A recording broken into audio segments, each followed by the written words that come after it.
वर्धा जिल्ह्यातील सालोड ते पुलगाव या NH 347A महामार्गाच्या कामावरून आता ग्रामस्थांनी गंभीर प्रश्न उपस्थित केले आहेत। रस्त्याचे काम निकृष्ट दर्जाचे होत असल्याचा आरोप करत ठेकेदार आणि संबंधित अधिकाऱ्यांच्या भूमिकेवरही ग्रामस्थांनी संशय व्यक्त केला आहे। सालोड ते पुलगाव या सुमारे 25 किलोमीटरच्या रस्त्याच्या कामाला सुरुवात झाली आहे। मात्र रस्त्याच्या कामासाठी आवश्यक असलेल्या मुरुमाऐवजी खोदकामातून निघालेली माती पुन्हा त्याच ठिकाणी टाकून प्रेसिंग करण्यात येत असल्याचा दावा ग्रामस्थांनी केला आहे।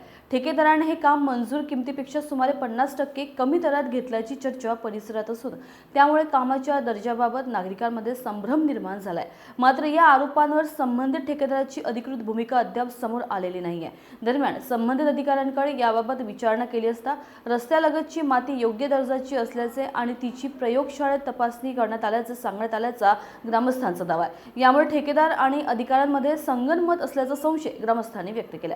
रस्त्याचे काम निकृष्ट दर्जाचे होत असल्याचे आढळल्यास ते कोणत्याही परिस्थितीत खपवून घेतले जाणार नाही असा इशारा ग्रामस्थांनी दिलाय।